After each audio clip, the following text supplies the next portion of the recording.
le bien nommé, a allumé la mèche pour faire exploser le peloton. Il mouline du braquet, le Jojo, les mains aux cocottes. Il a mis la grande assiette et il se bat, il se bat, il se débat même pour décoller Gustave Ratagas qui lui suce la roue avec, à ses côtés, rien de moins que René Boyau de Fer qui s'accroche et le marque à la culotte. Lequel, René Boyau de Fer, qui a le coup de jarret, préfère mettre une dent de moins pour éviter la misère. Et on le comprend.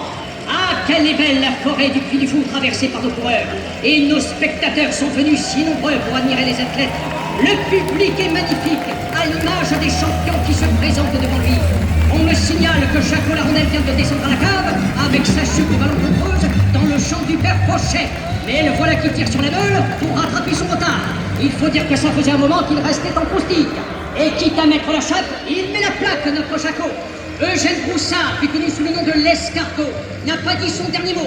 Il a laissé la coquille pour faire le ménage et reprendre sa place. Il fait de l'huile, l'escargot. Ah, on jurerait qu'il en a croqué l'animal en chasse-patate. Bien parti pour recoller l'échappée. Jean Pochon, dit Jeannot les talons. Vous avez fait une sortie d'hôtel, mais talonne de l'arrière depuis les virolets du Vigneault. Il pédale avec les oreilles et fait le gouvernail en queue de peloton. Il nous fait un coup de mandoline, les talons. Et la foule qui crie « Allez, Padmé! Allez, Padmé !» Mais faut-il rappeler que Padmé n'a toujours pas pris le départ de la course? Ça sera sans doute au prochain tour de manège. Les talons s'en va compter les pavés. Mais c'est qu'il a croisé la sorcière d'Anvers. Il brandit son voyou à la main. Il a crevé. Il a crevé. Coup du sort qui profite à Jaco Larondel qui filoche, qui rebecte, qui se refait la cerise. Il se permet même un petit nez à la fenêtre. C'est sans compter la percée de Max Pléno à la soquette légère, qui astique les rivets et enrhume ses adversaires. C'est la course à la cannelle. Le ravitaillement est tout proche. Une vraie partie de manivelle en perspective. Et c'est au tour de Barthélemy Caillot, dit la soucoupe, de s'envoler vers la victoire. Il remonte le peloton et entame une percée surhumaine. Fantastique! La soucoupe est un véritable extraterrestre. Ça y est, les coureurs gagnent le ravitaillement. Ils peuvent enfin prendre un remontant bien mérité. Ils vont sans doute assaler la soupe. Vont-ils rabouiller? Un maréchaussée rappelle que le vin rouge est prohibé. Pour les coureurs, tout à moi. Nous remercions au passage les grandes maisons qui accompagnent la course et vous proposent leur réclame. Le Noix du Père Joseph, maison sérieuse de grand vin depuis 1858. Quincaillerie Juju et Bourrasso, ouverte à toute heure. La maison Herriot, peinture et ravalement de façade. Ne riez pas, madame, il faut bien en avoir besoin. Maison Durand François, magnétiseur et Guizini et masseur. Les phonogrammes Bourget pour le plaisir des oreilles élégantes. Et la course reprend après cette escale nécessaire, tant pour le corps des athlètes que pour leur morale. Jojo la manivelle en profite pour relancer la machine.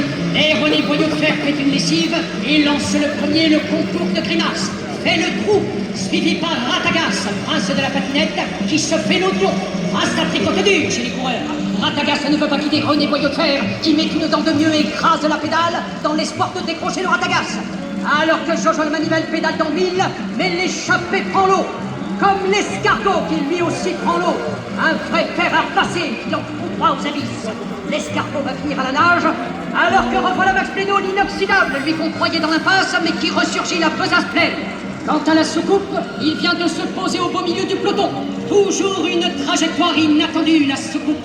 Le pauvre escargot patauge toujours, le boyau autour du cou. Ah, ce sera le bonhomme ou le vélo. Tiens, justement, le bonhomme a disparu. Mais rassurez-vous, messieurs, dames, notre équipe va pouvoir récupérer le vélo. René Boyau de Fer tire sur le guidon, une véritable machine à pédale. La manivelle le remonte, la soucoupe le contourne. Et Max Pléno n'a pas perdu l'espoir.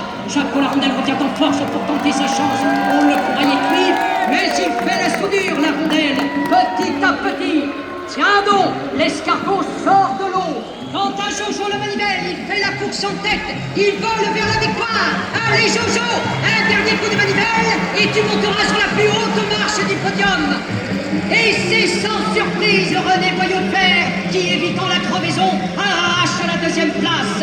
Ratagas sera la troisième et Max Pléno, la légende, sauve l'honneur en évitant une fois encore le podium qu'il redouble. On le sait. Chers du vélo, chers spectateurs venus nombreux, grâce à vos encouragements, les coureurs sont arrivés au bout de cette ultime étape avec le style et le panache qu'ils légueront à la postérité. Prenons-en de la graine, messieurs, dames, de la graine de coureurs.